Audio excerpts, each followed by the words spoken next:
It's time for the Sports Blitz, the only live-streamed local sports show in Arkansas, with all the latest on the sports stories that matter to you.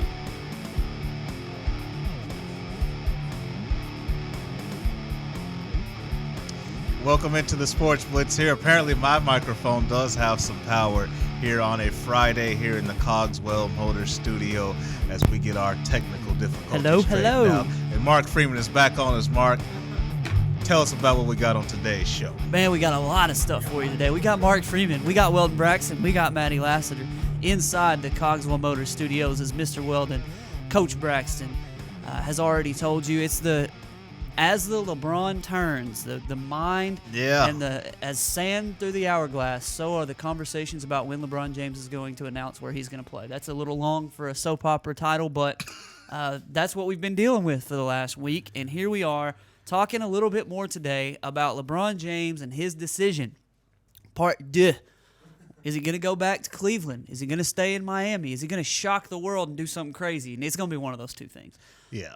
Lots of stuff that we've got on the docket today. Little NFL, little college football, little baseball even. I got a topic here for baseball that I'm looking at. Yeah, lots of stuff going on, but it all sort of revolves around LeBron James. I want to say a real big shout-out real quickly to the Clarksville Panthers and the Russellville Cyclones yesterday. Watched them scrimmage a little bit, did a little 7-on-7 work. Not 7-on-7, excuse me. 11-on-11 team camp work there with Fort Smith Northside and Bryant, or Southside and Bryant. There at Cyclones Stadium, and it was a lot of fun to be out there yesterday. You guys can check out the pictures this afternoon. I've got them uploading right now, and if it weren't going to take the rest of my natural life for those to upload, they would be up already. So we'll have those up as soon as we can get them finished downloading, and we'll let you check those out from team camp. Lots of big old kids out there, man. Yes. Looking at some of these dudes that are playing offensive line and defensive line, I'm thinking, my gosh, these are grown men. Absolutely. And I've got a special affection for the big guys. We all have to stick together. So these team camps are really good. They didn't exist a few years ago, and so to get some 11-on-11 action is good. As much as I love the linemen, I will be checking out the smaller guys this weekend. Actually, tomorrow, the Garrett Ekman tournament, 7-on-7 in Little Rock. I'll be there to check out. I think Russellville will be in it, checking out some kids from around the state. So get to see some of this talent on display. I'm looking forward to it. Yeah, it's going to be good stuff. We appreciate them letting us come out there yesterday. Coach Holt, I think he was a little paranoid that there was just some random person there at first. He said, "Who's got a camera?" Because I was snapping pictures. And I think he thought that there were people trying to, get a leg up on the teams that were there, scouting. But you'd have to have some big ones to be out there in the middle of the end zone, taking pictures everywhere and of all this stuff. And finally he turned and saw who it was, and he was just like, "Oh, okay." And he just went on. But it was cool to watch. The Cyclones are breaking in a new quarterback. Clarksville is as well. Don't know anything about Benton or Bryant or Southside. Don't really care. But we got to see Russellville and Clarksville, got some pictures, and we hope you'll check those out at River Valley Leader later. Give us a report. I think the people, what did you see, What they did was it was like one play series. It's just like you get out there for one play and you play against this defense, maybe two plays. Oh, okay. And and they just run people in and out. So you really couldn't see much. I got there at like 5:02, and they'd already run the first play. And Eli Craner was talking about how Clarksville scored on their first play, which you can't really score if you get near somebody, you break away, they just blow the whistle. There wasn't a whole lot of contact. But they apparently did well. I know that Russellville liked what they saw. And I think everybody saw some things they liked, obviously saw some things that they need to improve on as well. Right. Well, like I said, it's good to get that team camp action, 11-on-11. Obviously, what we call, ITAS call it high thud. I think they just call it not taken to the ground, where you make your contact, but there's no padding from the waist down. So, again, it's a great opportunity to get some pads popping, get your linemen in action because, there's summer workouts, but other than that, your big fellas aren't really doing much in the summer, especially from a football standpoint. Your receivers and backs are throwing and catching some. So, I think team camp's a great idea. I remember actually when 7-on-7 really wasn't that popular. And just think, we're now at a point to where 7-on-7 is not dying, but coaches are scheduling less and less 7-on-7, more and more team camps because of that reason. I remember when 7-on-7 was like a new cool thing. Yep. When Coach Holt got to Russellville, and obviously he brought a passing game with him. That was just something like, whoa, what's going on? Then he had his connections around the state to do 7-on-7, and it kind of grew from there. Now everybody's doing it. So it's really fascinating to see where it's gone the last 15 years. People are trying to get tougher. Yeah. And you can't really hit a whole lot. So when you don't want that first game to be the first time you really pop some pads with somebody other than yourself. Right. It's a wake up call. So yesterday they were popping pads a little bit, so it got to be a little fun. It's funny when they say stay off the quarterback, because somebody just murders the quarterback. There was a kid, and it wasn't Russellville or Clarksville. It was the two other teams, Southside and Bryant, that had a play. It was his own read. He pulled, and it was designed play this way. Everything was flowing this way, and the quarterback was flowing back this way to throw to a tight end across the middle.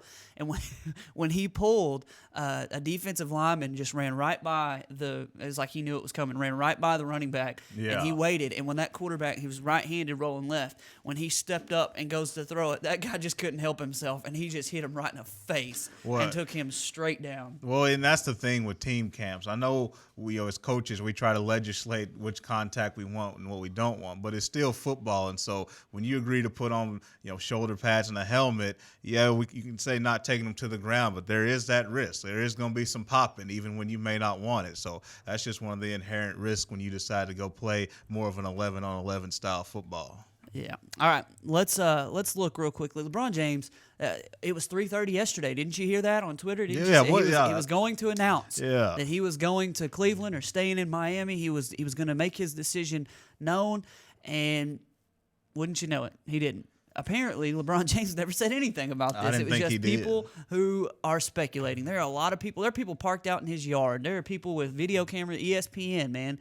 You think about the lows that they're stooping to right now, going and sitting outside the guy's house. It's a news story, I know.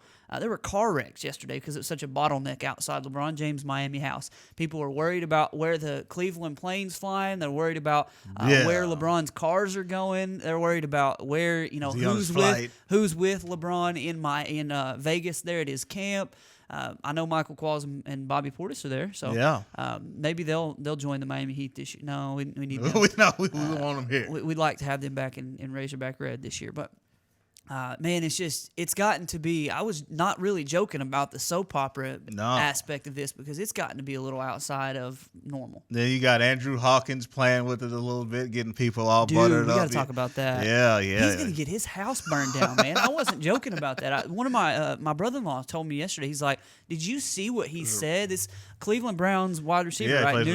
New receiver, hadn't been there very long, has he? Is this his first year? Yeah. He's tweeting a link to a 2006 story where LeBron signed an extension with Cleveland, and he's posting this on Twitter to thousands and thousands of followers about how LeBron is coming back to Cleveland. It's this deal, and he's just trolling, really, and it's kind of embarrassing, kind of sad, because these Cleveland people and people all over the world are retweeting this, thinking it's going crazy, and it's fake. Yeah, they ran.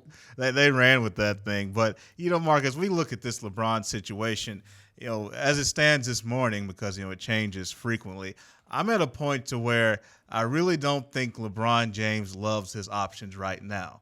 We talked about, if Kevin Love were a part of Cleveland with Kyrie Irving, and if they could keep an Andrew Wiggins, obviously that would be the dream scenario. But understand what happened in 2010.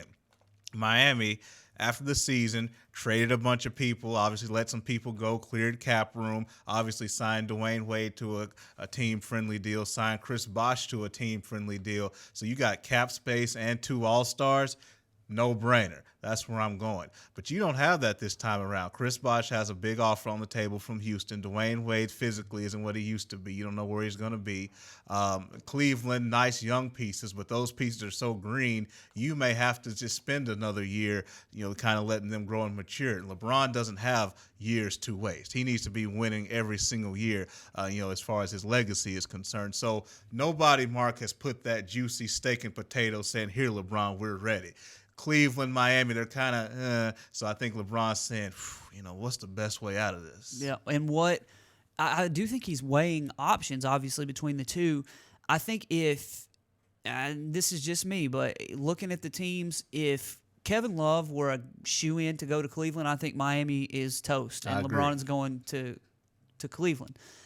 I also think he's got to think about the fact that I know Chris Bosh has said or made it clear through his representatives that he wants to play with LeBron James. He would take less money, but he's got to think about the fact that Chris Bosh has got a decision on his hands. He's got $20 million sitting on the table with Houston very soon, that he's got to make this decision, and he's got 12, maybe 14 with Miami. That's $6 to $8 million that he's leaving on the table if he plays with Miami. That's going to be a decision for him regardless. Yeah. So I think that LeBron's got to think about what Chris Bosh might do and what this team could possibly look like. Yeah. They just got spanked in the finals with this team that they're bringing back. Oh, Danny Granger and Josh McRoberts are going to change that? I think not. They're going to have to do some more, and they don't have the ability to do more. So that's got to weigh on his mind as well. There's the thing with LeBron. LeBron does control what a lot of people are doing as far as people waiting on him. But I will say this on the other side of it, though. You don't want these guys, and I said this the other day, to start signing with other people and just taking money. If you're LeBron, you got to have some people to come with you. Like we've already agreed, no situation is beautiful and ideal right now, which means you do have to have some available, viable, and productive options still left to come with you. And the thing with Chris Bosh, what expedites it now is, of course, Chandler Parsons signed that offer sheet with Dallas. He is a restricted free agent, which means, of course, the Houston Rockets can match it within, I guess it's 3 business days probably, so it may carry on the next week. But still, Houston's going to want Bosh to make a decision, because if they don't get him, they want to match Dallas's offer. Houston does not want to be left without Bosh and without Parsons. So, they may put the gas to Bosh a little bit and say, look, if you're not going to do this, we got to match Dallas's offer for Parsons. We don't want to lose both of you. And so then the question becomes what you brought up. Can LeBron see a scenario where he's in Miami without Chris Bosh? And so, yes, you have some money available, but then what do you do? Do you go get, a higher price free agent, Luol Deng of the world, those types of guys? I don't know. I mean, it's Chris Bosh. I've been critical of him, but he still is a crucial piece to the puzzle that you do need to replace him in Miami if you lose him. Cleveland makes the room. They do what they can do to get LeBron James. They also are apparently working on getting Kevin Love. I'm reading. I don't want to say I'm hearing, because I'm not talking to people in Cleveland or in Minnesota, but I'm reading that Minnesota's demanding Andrew Wiggins to be a part of any package that they would give to get Kevin Love. It's going to have to be a sign and trade, because Cleveland's not going to have the room to make Kevin Love a max-ish type player, but they can trade equivalent to what Kevin Love signs for with Minnesota, and they also don't. Cleveland doesn't want Kevin Love to sign for a year and then go someplace, or to just finish out his contract and go someplace else. Of course, he wouldn't do that if LeBron James was coming anyway, but so they want that stability. It appears Cleveland wants to know from LeBron James before they make that move. Right. And just think about the dominoes that have to go. If LeBron James goes back to Miami, but Chris Bosh takes the huge offer to go to Houston, Carmelo Anthony wants to go to Miami. That's just pretty much common knowledge that he wants to do that. If not, he's going to stay in New York. LeBron James, can go to Cleveland or Miami.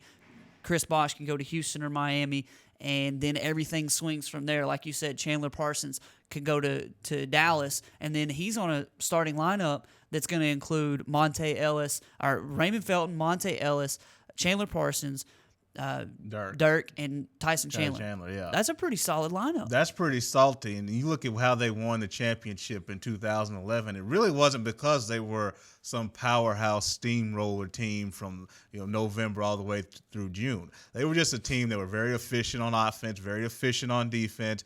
Remember they really weren't favored to beat the Lakers in that playoffs, and that's of course when the Lakers melted down, Bynum clotheslines Barea, and they fall apart. They were trying to win their third straight. So you look at Dallas, Chandler Parsons, he's going to be able to hit some shots. Obviously Dirk can still knock it down. Rick Carlisle, you know how I feel about him as a coach. So yeah, Dallas could put some nice pieces together. We'll see what else they bring back. But if I'm Miami, it's just what else can we do is the question. Who else is out there in free agency that can impress LeBron? I just don't know. It's going to be a tough situation. I know LeBron wishes somebody would make some move. Maybe if he has to talk to Cleveland and commit to him behind closed doors to make a Kevin Love deal, but it's really one of those chicken and egg things. Cleveland's like, I don't want to do it unless you tell me. And LeBron's like, I don't want to tell you unless you get Kevin Love. So, who's going to blink first to get this thing done? Well, that is an interesting thought because the behind closed doors almost defeats the purpose unless you're LeBron James and you know that Cleveland can go out and work on this Kevin Love deal. If you knew it was a shoo-in, I've asked the question on Twitter, if you knew it was a shoo-in that Kevin Love was going to go to Cleveland, Chris Bosh was going to want to stay in Miami, which do you pick if you're LeBron? I had Coach Tony Davis from Clarksville just answer it, and he says it's Cleveland, and I agree. Because if you can go play with Kevin Love and Kyrie Irving, that's a younger version of a big three that is on the way up rather than the one that's on the way down. And like you said, I think there may be a resurgence from Dwayne Wade, but I don't think it's going to be enough. And I don't know that Cleveland's roster is good enough to compete for an NBA Finals win against a team like San Antonio, who may get Pau Gasol after all this crap settles down, and that would be just disastrous. You just give up. That would just be disastrous. But Cleveland could have the pieces, especially if they were able to somehow finagle their way out of giving up Andrew Wiggins, and they could keep Wiggins, keep LeBron, keep Kyrie, and get Kevin Love. That would be ridiculous. And here's the other part. We've addressed it before. We haven't addressed it today, so let's do it. Is it just going to be about basketball? And that's now where we talk about Dan Gilbert and the history and all that. How much of a factor do we think that's going to be? That's a question. Let's hit a break, because when we come back, I want to talk about the letter. I want to talk, and I've talked about this for months. I don't like Dan Gilbert as a human being, and as a LeBron James fan, I can't stand Dan Gilbert. I don't know how LeBron James would ever go back to Cleveland, just for one simple reason. It's a letter. We'll talk about it. We may even read portions of it here in just a minute when we get back from this break, once the music starts going and we can get out of here. Yeah, it's time to go. We'll be back right after this.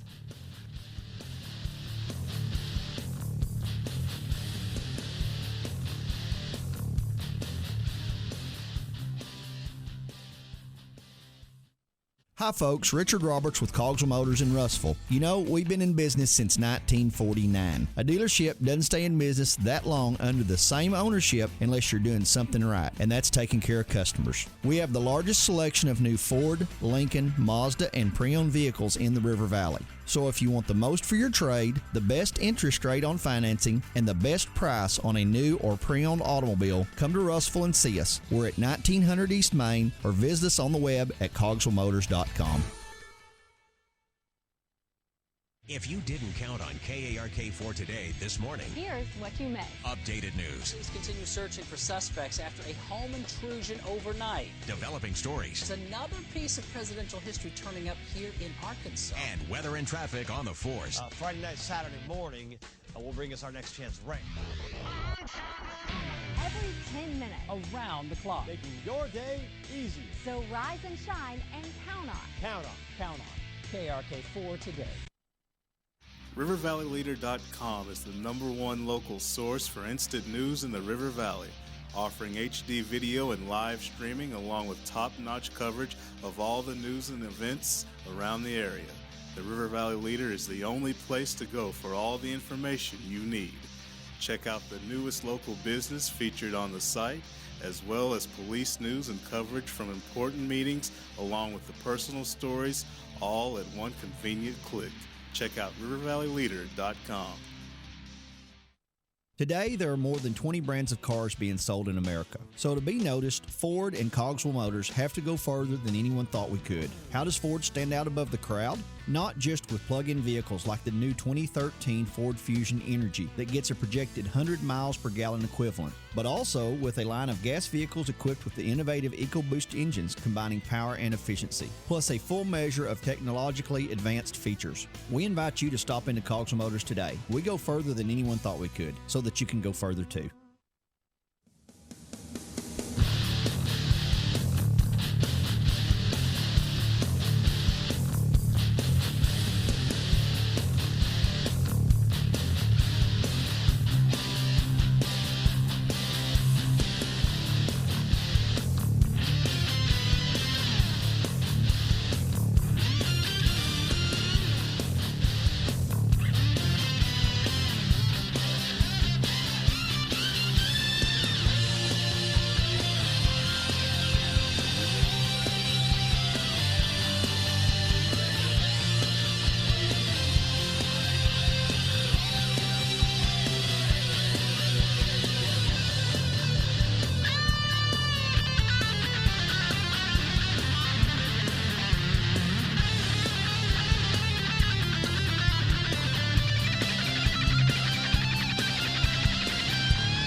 All right, I'm looking at SportsIllustrated.com right now, and I'm seeing something breaking news here. I want to see if this is the truth because I don't want to report it as being the truth until I can tell, but SportsIllustrated.com is announcing that LeBron James is going back to Cleveland. I don't see this anywhere else, but it says it's an exclusive titled I'm Coming Home, and it's an essay by LeBron James as told to Lee Jenkins. I'm an essay trying to, it's long. I read just a little bit about it, about why he chose to leave and why he's choosing to come back just here in the break, but we'll have to do some digging and see if that's legit. If it's not, I'm really it's always everybody is tweeting it big time, like retweeting Sports Illustrated or other people retweeting Sports Illustrated, and it's just a huge breaking news story for Sports Illustrated. If it's not true, I'm really disappointed. There's credible sources and not. Sports Illustrated, they're in that credible category. So if this isn't true, I'm gonna be really disappointed. If it's somebody in their basement and it's untrue. Oh, wow. Brian Windhorst tweets, LeBron James is returning to Cleveland. Sources confirm. First in Sports Illustrated. What a breaking news story for Sports Illustrated. Now, Windhorst, you better take it to the bank. If Windhorst brought it, you might as well take it to the bank. That is a legitimate story right there. And if I were Sports Illustrated right now, I would have poop in my underpants right now. I'm just saying. That's ridiculous right there. LeBron James going back to Cleveland. That means that Kevin Love is going to be on the phone in about 4 seconds saying, he's already on. Come on, come get me. Wow. Breaking news on the Sports Blitz this morning. You heard it here first if you didn't see it in Sports Illustrated, which you can't have seen it on Sports Illustrated unless you just were on there just a minute ago because I just told you about it. So what a good story. We felt like it was a better fit, and for the long term, it looks like LeBron James has done what he thinks is best. You look at the Cleveland situation from a basketball standpoint. It's hard to weigh out. Again, it wasn't a home run in Miami, and I don't think he's jumping into Cleveland with, yes, we're locked in, but I think there were some things that, factored in. I criticized Cleveland when they didn't draft their guy they wanted, Jabari Parker, and they drafted Wiggins. I'll give them credit for this, though. If you drafted Wiggins with the possibility that he could be a tradable asset, then it was a great move because clearly Wiggins is a more attractive trade asset than Jabari Parker, even though I feel like Parker's a better player, and I feel like from a basketball standpoint they wanted Parker. But Wiggins obviously still has a chance to be sensational, and more importantly in this case, he is a more attractive tradable asset than Jabari Parker would have been. So, I'm not saying Minnesota would have said no to Parker, but at the same time, you have Wiggins, you're pretty much a shoo-in to get Kevin Love if you want to go ahead and make that deal. So, give Cleveland credit. I've said it on this show many times. I didn't think it was that possible. I gave him less than a 10% chance. The Dan Gilbert stuff did weigh on me because, as you've mentioned, and I'm in the same position as you, Mark, it would be hard for me to go back and play. But Brian Windhorst did say something a couple of days ago. LeBron and his camp are putting it out there. They're not too obsessed with who's signed the checks, who's the owner and all that stuff. He's about teammates and the team and all that stuff. So he'll be able to block Dan Gilbert out to a certain degree. And so clearly that's the case. And, if all reports are accurate, LeBron's a Cavalier. Wow. I'm tweeting here that I bet we were the first media outlet to mention LeBron to Cleveland because of the fact that we literally came back on the air the minute that went up on Twitter. Yeah. So, wow, that's a big deal. LeBron James going back to Cleveland. I said before the break that it would be hard for me if I were LeBron James to go back to a place where the owner had publicly just absolutely hammered me, talked about my manhood, talked about me being a quitter, talked about me running off and how we were going to win before he ever did. I understand the jilted lover feel, he's a Cleveland through and through kind of guy, Dan Gilbert. Yeah. But, man, it'd be very hard for me to look eye to eye with the guy and see my check signed by a guy who talked all that about me. There would have to be some behind-the-scenes reparations. There would have to be public, very, very public reparations. It starts with them taking that letter down off the website after 4 years, and it talks about a all the things that I wanted to do to repair that relationship if I'm Dan Gilbert, but it would be very hard for me. Now I can forgive, and it'd be hard for me to forget, though. And that's two different things, not getting way off the topic, but forgiving and forgetting are different things. I mean, it's one thing to understand, and not let anything fester within you and not let it burden you, that hatred and venom, but at the same time, you're not a fool either. So you've forgiven what's going on, but you're also aware of what somebody's capable of. And again, I'm with you because I think it's tough. I don't believe, again, other things happen behind closed doors, but I don't believe Dan Gilbert is sorry. What I believe is, 30-win seasons the last 3 or 4 years. Yep. It kind of humbles a man. It kind of makes a man feel bad about, what you may not be such a punk after all, LeBron. You may not, let's just get this together because I'm tired of, the restaurants and business and sponsors and all this that I had when you were, in my franchise. All that's dried up now. So, come back in. But, Mark, let's talk about on the court now. If nothing changes, and again, I expect at least some noise on Kevin Love. I'm not saying anything's going to get done, but some noise. On the basketball floor, are the Cleveland Cavaliers your favorite to be in the NBA Finals? Yes.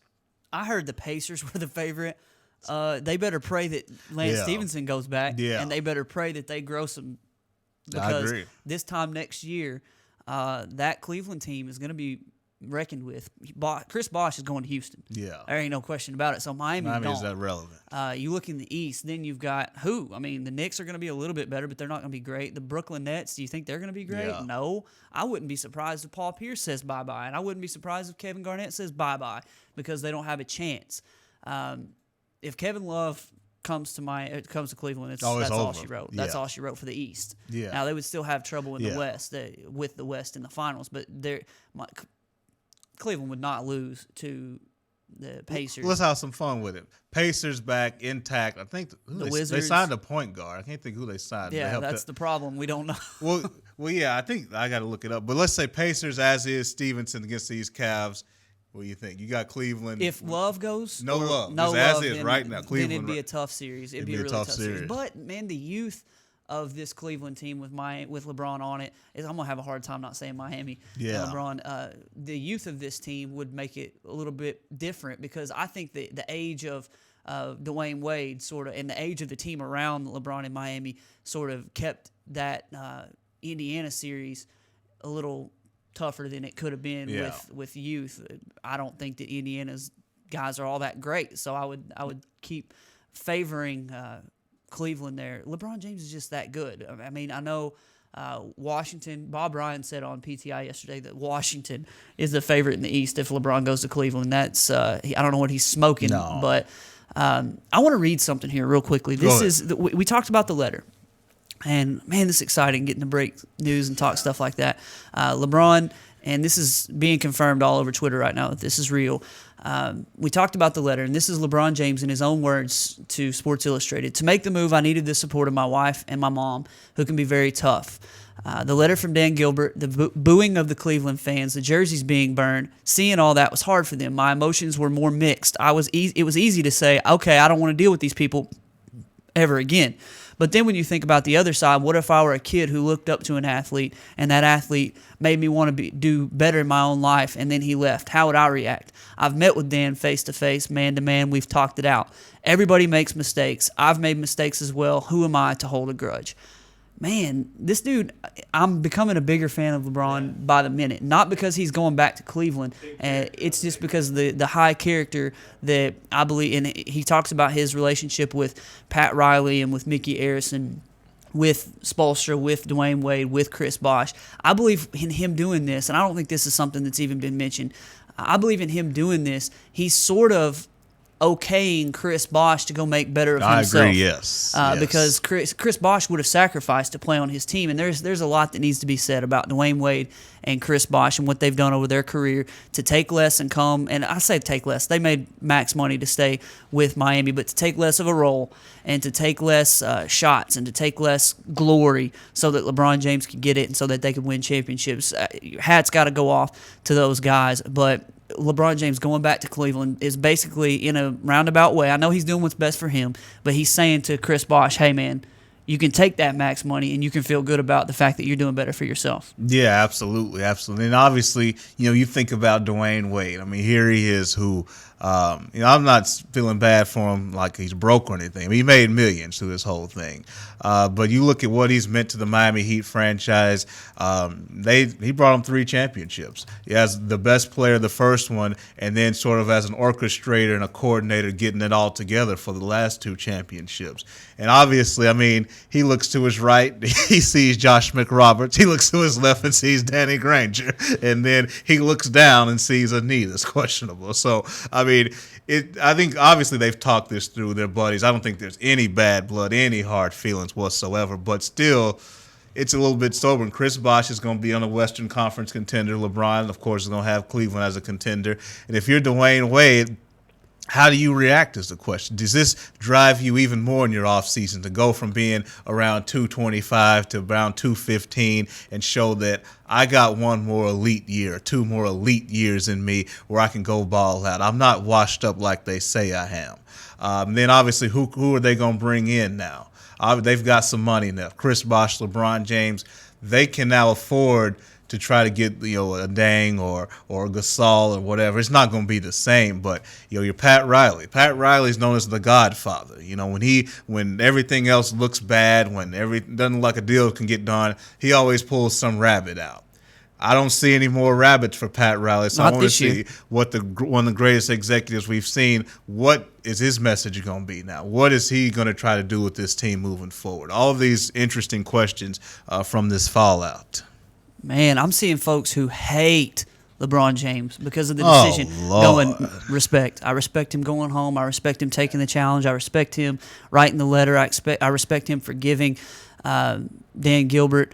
I'm seeing here, this guy just tweeted, and there are different angles coming from all over the place, but I see here that Brian Fisher has retweeted Mark Ennis, who said, so John Calipari ultimately turned down $80 million and the chance to coach LeBron, Kyrie, and Wiggins. Think about that. He went back to Kentucky for a boatload of money, but he lost out on a chance to coach LeBron. Man, that's got to suck. It does. And, a lot of those college coaches Cleveland as is, you say, ugh, but, with LeBron there and, Calipari, we can talk about this. I just want to help kids and in college. Calipari's ego is big as anybody out there in the world of sport. Do you think, winning an NCAA championship was great for him in 2012? He would love to win that NBA championship, right the wrongs he had with New Jersey, back in the late 90s. So, it's a tough missed opportunity for him. And, this is what we can expect, Mark. I'm just going to tell you now so you can just go ahead and get ready. Because, it always comes back to that guy that played in Chicago, number 23. And it's like,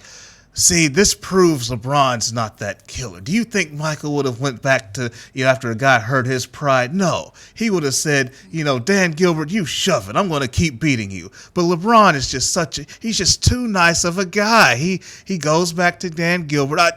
Michael would have never done it. Yeah, well, I think the opposite. I think the fact that he would go back to Cleveland and accept that challenge, we talked about this before the show. Cleveland hasn't won a major sports championship in 50 years. I mean, they haven't done anything in baseball, basketball, football, anything. And LeBron's saying, I want to go back and win a championship. I want to be the driving force behind that.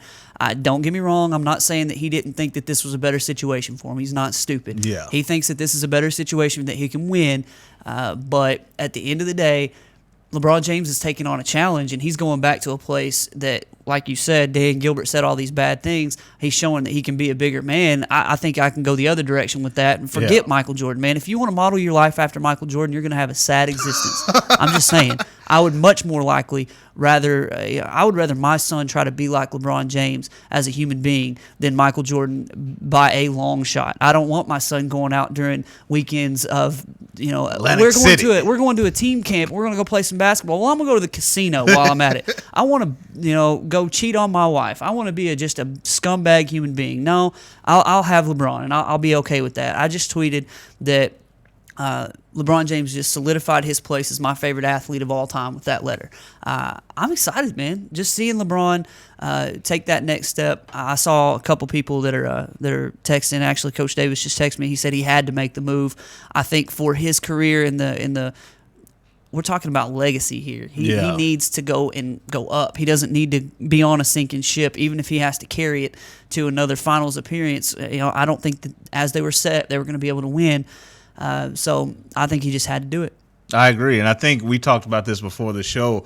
Does bouncing around hurt his legacy? And I would say if he had went to a third team, then yes. If he went to Chicago or Lakers or somebody like that, then I would say that's going to kind of water you down a little bit. But Cleveland, that's where it started. You can do something even greater now. You went down to Miami and won a couple after being in Cleveland for 7 years or 7 or 8 years. Now you go back up to the Cavs and bring them a championship, the possibility. I think that helps solidify your legacy rather than water it down if he had went to a third team. So I think that's a factor too. I agree. All right, let's hit a break because there's a fake John Madden tweeting a live look in at the Miami Heat bandwagon, and it's like a busted down little bandwagon there that will eventually be on fire, I'm Didn't sure. you buy some Heat shoes you got to sell now? Or yeah, well, I like red and black anyway, so.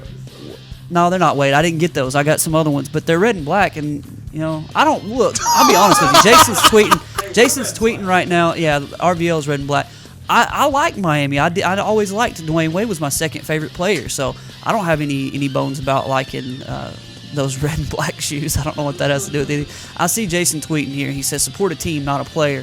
I'll just go ahead and support LeBron James, who is my favorite player of all time. Exactly. I mean, it's not like you're selling your soul when you're following the same player. Now, if you're following a different player every week, that's different. But, like, if you've got one guy, hey, I've been through some crap in the early days of LeBron in Cleveland. I think we deserve, as LeBron James fans, to be able to celebrate and follow that player through his success when we watched him get beat down in the finals in 2007, and we watched him before that. And go back and watch the tape. Go back and listen to the stuff that, old tech radio, when I was having to hear it from Brad and just get browbeat about the Lakers and how great they were. I think I'll celebrate LeBron James. I think I'll be all right with anybody who decides to celebrate LeBron James. I don't understand people wanting to jump from bandwagon to bandwagon from I saw people who are Cleveland Cavaliers fans become Dallas Mavericks fans, or become this. Spurs. You don't want. I don't want to do that. But I definitely am going to continue to celebrate LeBron and the great career that he has and will continue to have. We're going to hit a break. We'll come back and try to get to some other stuff. But the breaking news is LeBron James returning to Cleveland.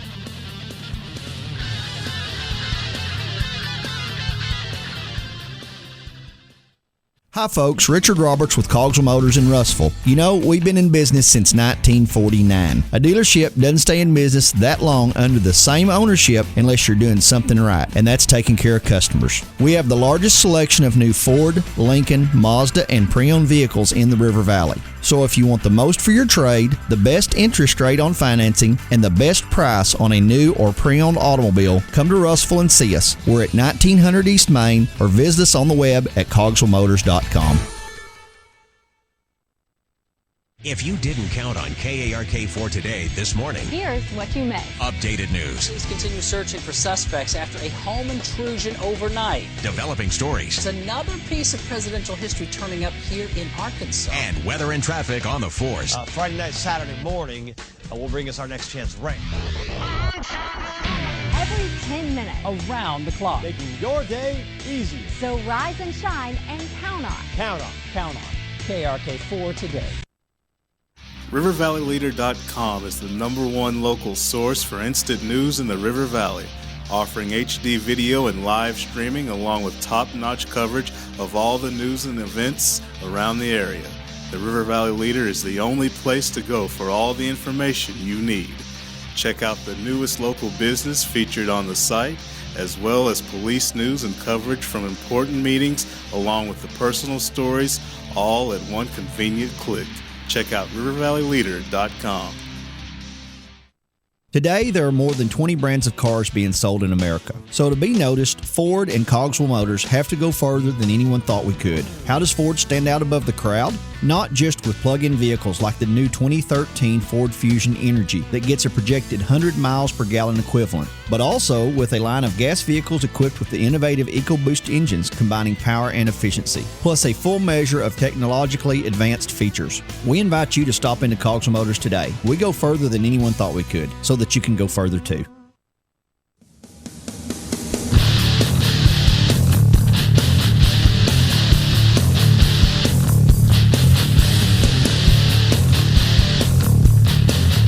if I'm ESPN right now, I'm taking that money that I give Chris Broussard and I'm giving it to Brian Windhorst and saying we're gonna move in another direction because Chris Broussard, man, I'm sorry, buddy. He said the other day it was 85% Cleveland, and then this morning this is getting very interesting. 12 hours ago, definitely not at 85% for Cavs anymore. Smiley face. Chris. You should have stuck with what you believed because now you look like an idiot. As everyone in the world has jumped on the LeBron to Cleveland bandwagon here. I guess that's a bad way to say it. The LeBron to Cleveland train is what we're going to call it. Man, it's cool breaking news coming across the wire right now. I bet ESPN is sick that Sports Illustrated got that exclusive and they didn't. Yeah, with the essay and everything. I imagine it is tough. It's huge though. I mean, we talk about the landscape of the NBA, and I know we want to get to other topics, but where does the Eastern Conference stand? I mean, Cleveland, obviously, they're elite, they're a favorite now, but then you start looking at what are these other teams going to try to do to try to level the playing field. What work does Cleveland continue to do? Because I think we agree they've got some work to do. Ray Allen, we may hear something soon, so I want to see what they do in the subsequent days to lock them up as my clear-cut runaway Eastern team. Looking at the West, though, what do you do if you're Oklahoma City and San Antonio? You're ramping up for Pau Gasol. You're saying, "Come on now, look at what's happening over here. We got a team that's trying to build up that is going to be formidable." And Pau Gasol, knowing that the Lakers are going to suck, he's got to know that Chris Bosh is going to Houston and that Carmelo Anthony's probably going to stay in New York, or at the very, very worst, he's going to consider going to the Lakers, and then Pau Gasol can think about that. But sinking ship with older Kobe Bryant, or take a little bit less money to go play with the defending champs or with the rising up-and-comer in Oklahoma City, I would be very surprised. Let's put it this way. I'll be surprised if Pau Gasol stays in Los Angeles. Yeah, I would too. I mean, he's heavily sought after. The money at Oklahoma City, I don't know where Pau is with his money as far as what he wants, what he's looking for. The Lakers, it is a tough situation. Kobe Bryant's contract just makes it tough to bring in a third really good player. And so I think that really limits what they can do. Carmelo Anthony now, it really looks strong for him going back to the New York Knicks. The only thing I could say is, Pat Riley could get desperate and say, Pal and Melo, please come here. I'm sure he'll try to make some desperate plea because that's really the only play he has now, still thinking about the Miami Heat. So I don't know. Pau Gasol would be a nice addition for a lot of teams because he can shoot the ball accurately from the mid-range. He's a decent not a great three-point shooter, but, he's a decent shot blocker. So Pau Gasol would be really nice, and of course that means Kendrick Perkins could sit down if you're Oklahoma City. Yeah, I still think that was funny the way somebody, I guess it was Avery Johnson, mentioned the fact that they're just trying their best to do something to get Kendrick Perkins off the floor. That guy's freaking terrible. All right, let's try to hit a couple other things. We'll come back. Dan Gilbert tweets, "Welcome home, King James. I'm excited for the fans and people of Cleveland and Ohio. No fans and people deserve a winner more than them." All right, Dan. Yeah, he should have tweeted, "I'm a giant douche." That should be part of the reparation process. LeBron should have come to Dan Gilbert and said, "All right, you're going to publicly humiliate yourself about 12 times a year for the length of my contract for all the stupid stuff you said and did." Okay, let's move on. Yankees pitcher Masahiro Tanaka, partially torn UCL. He's going to be out for a while. Yeah. He's going to be, that's kind of rough on them. The Japanese pitchers throwing every single day of their life in Japan, and then coming over here and going on the maintenance plan has sort of backfired on him. He's out at least 6 weeks. I mean, this was a very, very strong possibility. A lot of these pitchers from Japan, they're sensations the first few months. because they have some junky stuff and it's stuff you haven't seen before. Yep. But then, you see their stuff and they wear it down. Here's a guy in Tanaka who threw 120-something, 130 pitches, then came back the next day in relief in a series. That's just how it is. is how it's done in Japan. It's a tough situation because the Yankees are struggling. They play a little better as of late, but they've struggled with their pitching. They didn't have much of it to begin with. Now they're really in a bad position. So I don't know if there'll be buyers or sellers at the trade deadline. Maybe make a run at former Razorback Cliff Lee to get some pitching help down the stretch. But it's a really tough if you're a Yankee fan right now. Yeah, it's got to be rough on those folks, and it's got to be rough on Clayton Kershaw, man. 41 innings pitched, scoreless streak. It goes by the wayside. Yeah. Darn, but he's still dominating out there. He's dealing. He's got to be the best pitcher alive right now. For me, say what? For me, yeah. Best pitcher out there right now. They win 2 games to 1. They win 2-1. Clayton Kershaw moves to 11-2 for the Digest. We'll look a little bit more at baseball as it becomes relevant, aka playoff time. Michael Crabtree, I'm reading ESPN's breaking news wire here, has responded to Richard Sherman. He said he's tired of the talk. That's basically because he's the one who didn't catch the game winner or win the Super Bowl this year, and he's getting just dogged on by Richard Sherman. I'm looking forward to the day somebody does shut Richard Sherman up, but right now he's kind of earned the right. Yeah, what would you say? Yeah, don't you ever talk about me? Yeah. Hey, all I know, we've brought it up here before. All I know is Jarius Wright embarrassed Richard Sherman. That's all. Like, you don't see too many times Richard Sherman getting beat blatantly in a one-on-one situation. Like, there was this game against the Colts, but it was more about Sherman got too nosy and bit and got beat. Jarius Wright single-handedly with his route running embarrassed Richard Sherman. I mean, you can go look at the video. So, and we have that as a Razorback fans to kind of claim to. Jay Wright, the best, arguably the best in the game. I think you and I would take Peterson, but still, the best in the game in some people's eyes, getting beat by the former Razorback Jarius Wright. That's what I'm talking about. That's my boy. We talked a little bit the other day, and I just want to hit this before we move on to anything else. I want to hit some hog talk. About the media days, and you talked about Brandon Allen needing to be one of the representatives. Well, he's not going to be. They're bringing seniors. That may be part of a orchestrated plan that apparently Brett Bielema does that. He just brings seniors. But I would also like to have seen the quarterback be a representative for his team there at media days, but Brandon Allen's not going to go. Do you have any thoughts about it? Well, I mean, if that's his policy, that's his policy. But for me, I hope it wasn't because, and I guess it wasn't because it's a policy, but I didn't want it to be one of those, well, we're covering up for him. We're hiding him. He can't handle all of this. I mean, you're a starting quarterback in the SEC. You've given him confidence. You've named him. It's not going to be a battle in camp or a quarterback controversy. You have named him the starting quarterback. The quarterback of your team, the position inherently is that of a leader, that of a captain, that of a guy who's going to take whatever is thrown at your football team publicly. He is the guy who's going to take it. He's going to be the face of it. And I think it would have been a really strong statement for him to, this is more of a political thing, but to show a strong chin. They talk about that in politics a lot. Answer questions, show that he's calm, composed, that he's the leader of Arkansas football. I really think that was a great opportunity because he's an intelligent guy. It's not like the questions would just overrun him and he would run off scared crying. I mean, he's obviously an intelligent guy, good football player. I think that was a great opportunity to solidify himself as the strong leader of a football team that's going to be better than what people think. I mean, I don't think it's a huge deal, don't get me wrong, but I think it would have been good to see. Apparently, Trey Flowers has been named to the Nagurski watch list.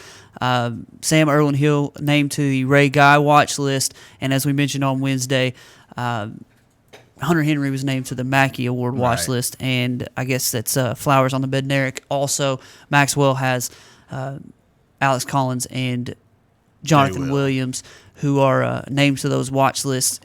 We'll talk a little more Razorback football as it becomes relevant also in the next week or so. The big news of the day, I can't even go away from it right now looking at Twitter about LeBron James. Well, I was just going to say real quick, Arkansas basketball adds Wake Forest to its upcoming schedule. Yeah. So, I mean, Wake Forest. And it's going to be at Bud Walton. In Bud Walton as part of the Round Ball Showcase. They make up these events every year. I've never heard of the Round Ball. Yeah. You know what? I missed the Rainbow Classic when the Hogs played in that in the mid-'90s. But they change every year. But, Mark, this was a surprise. Iowa State, that's a new opponent. Wake Forest is a new opponent. That one's at home. So you're going to Ames, Iowa. Don't forget the return trip to SMU and and Clemson. So when we talk schedule, come Selection Sunday and bubble time and resume time, I like these big power conference opponents on the schedule. Good job, Coach Anderson and Jeff Long. Definitely. The Danny Manning bringing his squad to Bud Walton Arena.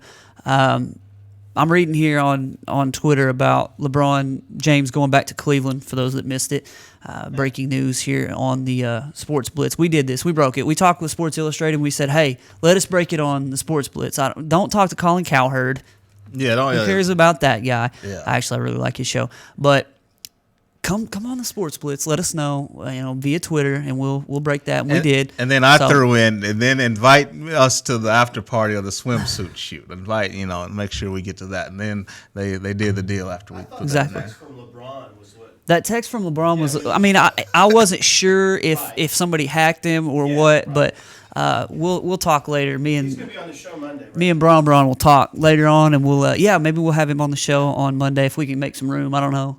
We may not have time with all the other stuff that we're going to be talking about, but his letter, he mentioned some teammates, and apparently it's making a lot of people think, oh, he didn't mention Anthony Bennett, he didn't mention Andrew Wiggins, so maybe he's expecting that those guys aren't going to be there. I'd honestly, the letter is probably let me see, about 1,000 words or so. Maybe he had a lot of talking to do to people. I don't even think it may be 500 words about why he's going back and why he's leaving and the people that he wanted to thank and the people that he wanted to appreciate. It's kind of hard for him to go into great detail about the roster that's going to be around him in Cleveland, especially knowing that, like we said, if he had to get some sort of assurance from the Cleveland management and ownership that they were going to go after Kevin Love, then he didn't know who was going to be there next year. Yeah. He can't be talking to people, oh yeah, I'm looking forward to playing with them, and they're going to be traded. Yeah. So maybe there is something to that, and maybe he just didn't have time or room in this piece to do that. But the breaking news, LeBron James going back to Cleveland. He may be playing with Andrew Wiggins. Think about the team he's going to have around him next year. As it stands right now, before any moves to possibly get Kevin Love, he's got Kyrie Irving, he's got Andrew Wiggins, he's got Anthony Bennett, number 1 pick last year. He's got Anderson Varejao. He's got some pieces there in Cleveland. Tristan Thompson that he can sort of mold and lead. And the LeBron James that Cleveland's getting now is a lot different than the one that left. Oh, there's no doubt about it. I don't care what Skip Bayless said. The 07 team was just as good as what they have now, and they were a lot tougher than this year's team. No, clearly this team has more firepower, more talent. And what I like about it, they have assets. They can do whatever they want as far as bringing in another big-time player. I mean, Deion Waiters, Anthony Bennett, Tristan Thompson. I mean, if you have to, Wiggins, although we know they don't want to.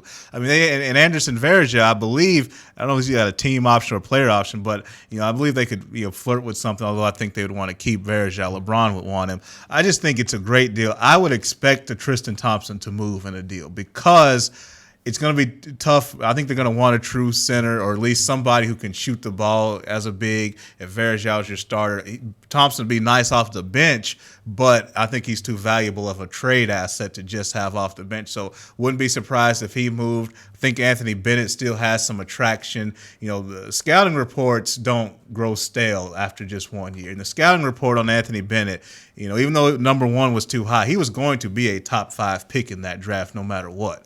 And so the reason people had him in the top 5, those reasons aren't faded away. So he has some marketability on the trade market as well. I would like to see them get Kevin Love with LeBron and Kyrie. That'd be a very fun team to watch and a very good team. Anthony Bennett, let's see, Luol Deng's gone. There's just no getting around that. Tristan Thompson makes $5 million. Anthony Bennett makes $5 million, and Deion Waiters makes $4 million.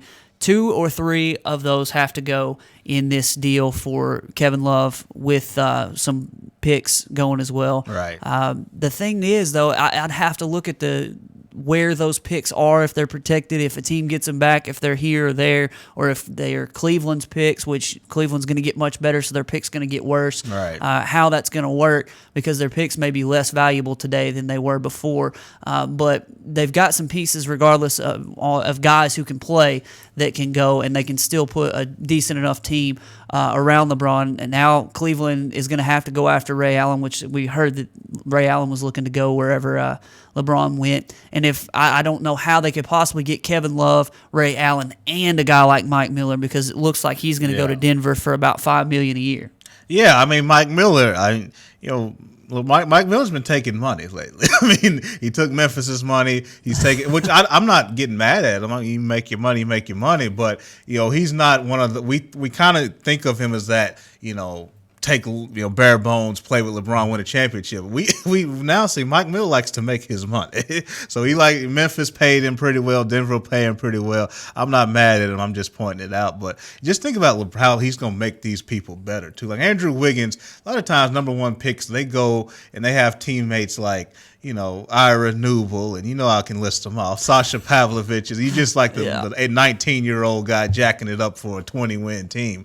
But, to develop now under LeBron James, we knew that he's got some time to mature. He's not going to be that ready-made guy. I think that process can be expedited a little bit, and I think it's going to make him a better player. And, if they keep a guy like Dion Waiters, I think LeBron can be good for Waiters because Waiters is really aggressive. He's fearless, but he's not all that efficient. And I think when you play with LeBron James and you're wired to be a scorer naturally, I think that makes your shot selection a lot more efficient. So I think he can make these guys a lot better than what we've seen. He definitely is going to have to. For a couple of these guys, he's going to accentuate what they do. And at the end of the day, when you look back, we talked about this for the last week or so. It's about winning, and LeBron's made that very clear. Which roster is going to make the best chance for me to win? He believes that it's Cleveland's roster, so he has to see something with that new coach. That's David Blatt in Cleveland. He's going to take a lot from the pace and space of Eric Spoelstra. And, man, what's going to happen with Eric Spoelstra in his career the rest of the time there in Miami? What's going to happen with that roster? Where are the dominoes going to go? Today's going to be a very interesting rest of the day. People just don't care about Miami anymore. Well, nobody's going to care about Miami anymore. Yeah. For sure. I mean, look, Spoelstra proved he was decent. I mean, before LeBron got there, they didn't have a complete team. It was just Wade and Haslam and, some random people. I mean, they were still a playoff team, that Atlanta Hawks 4 or 5 type team. I mean, which I think Spoelstra had to do a decent job to get him to that point. I think he'll be fine with what they have. But, I'm thinking about LeBron as he moves forward. I think he's going to continue to graduate into being a power forward in this league. I think, picture a point guard, power forward tandem of LeBron and Kyrie for the next few years. As LeBron gets older, I think he will be more that type of player. So I think it's a great fit in the short term, and I think in the long term it'll be a really good fit too. So you can't get mad at him. I was surprised. I didn't predict it, but, that's what he did. He's a Cleveland Cavalier, and now let the dominoes fall. Houston and Chris Bosh now moving quickly on securing the deal. I bet he is. He was on the phone seconds after with Bosh. Rockets will match the Chandler Parsons. Whoa! Adrian Wojnarowski's tweet. What in the world? Jeremy Lin. You better trade Jeremy Lin's gone. You better trade no Jeremy Lin. See, that's part of the thing. Philadelphia is going to get Jeremy Lin. They're going to end up getting Amari Stoudemire. They're going to take on all this money, and they're going to say, we're coming for you, Cleveland, in a couple years with the young pieces that they put together. But, yeah, man, the dominoes are starting to fall. Darren Ravel said that the phone lines in Cleveland have gone down as far as the ticket office. They're going to be sold out. Yeah. What LeBron James did for Miami financially was about they said they could have paid him $60 million a year and still made lots of money. It's much more than that in Cleveland, and the money that he's going to get. I was just talking yesterday with you guys about the marketing aspect of what he's going to make. Just the second he made that decision, he's getting phone calls from everybody. Hey, would you endorse this? Would you do some sort of return sort of endorsement for our company? Think about your DirecTV and you left for Dish. Yeah. Think about LeBron James pitching DirecTV saying, come back to DirecTV. I mean, he's going to make a mint. He's going to sign blank checks for the next year based on just this one decision. I bet Nike and Wiggins are like, shh. I told you. Did we not say this Wednesday? Yeah. Nike and Wiggins has got to be pulling his hair out right now thinking, man, I could have made so much money with Nike and LeBron James if I had just waited a week. We were talking about that $2 million deal Andrew Wiggins signed. I thought that was a joke. That's rough, man. That is rough. So yeah, he screwed himself so bad over a deal with Adidas when he could have waited a couple days and got Houston, something from. though. Hey, I didn't think they'd get them both. They can do both. Well, how are they going to do that? Yeah, because even trading Jeremy Lin, I still don't know how that would work out. Because what doubt 3 years, 45? Is that what Dallas has offered? So they'll have to match 15 a year. I mean, that's they're going to have to tough. clean everything except for their starting lineup. They're going to have to go. It's going to be Patrick Beverly, who they're not going to be able to keep after this contract's over because he's going to demand more. Yeah.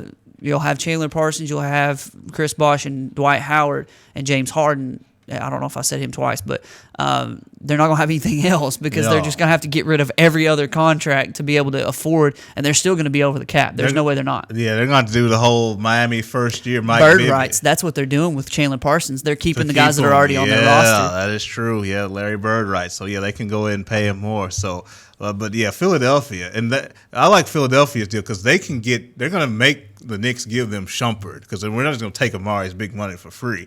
So they're getting a nice young player in Shumpert and Amari's expiring deal. Philly looks good. All right, we got to get out of here. We're a little over time. We appreciate being able to break that LeBron James to Cleveland news. We'll follow the wire here, and we'll see what happens between now and Monday. We are going to come back with 1,000 NBA transactions that took place between this afternoon and Monday. We'll try to hit some other stuff, maybe some Razorback football and other big news about things that don't pertain to basketball, but that's the big news of the moment. LeBron James going home to Cleveland, going to play for the Cavaliers. And I'll just finally, before we get out of here, I want to say this to all you people who are talking about the bandwagon fans. Look, I'm a Razorback fan. I'm a Dallas Cowboys fan. I deserve this. I deserve to be able to be a LeBron James fan and follow him to whoever he plays with because I have to suffer through the suckitude that is the Dallas Cowboys every year. I have to suffer through 3-9 Razorback football seasons. If I want to root for LeBron James, it doesn't matter if he plays for the Monstars. I said it on Wednesday. I'm going to root for LeBron James, and you can have some. I don't care if you like your stupid Lakers team. Why'd you like your Lakers team? Because back in the 80s, they got good with Magic Johnson and Kareem Abdul-Jabbar. I was going to say, we're getting specific. They got good with Shaq and Kobe in the 90s, and you've had to suffer through what? Smush Parker, 1 year. Cry me a freaking river. You've been a Lakers fan for 20 years because they've been good for 20 years -1. This is the longest close to a show. Give me LeBron James. Congratulations, my boy. I'll be texting you later. We can hang out sometime. Fly me up. We'll hang out. For Weldon and Maddie, I'm Mark saying so long. We'll see you on Monday at 11 o'clock at rivervalleyleader.com.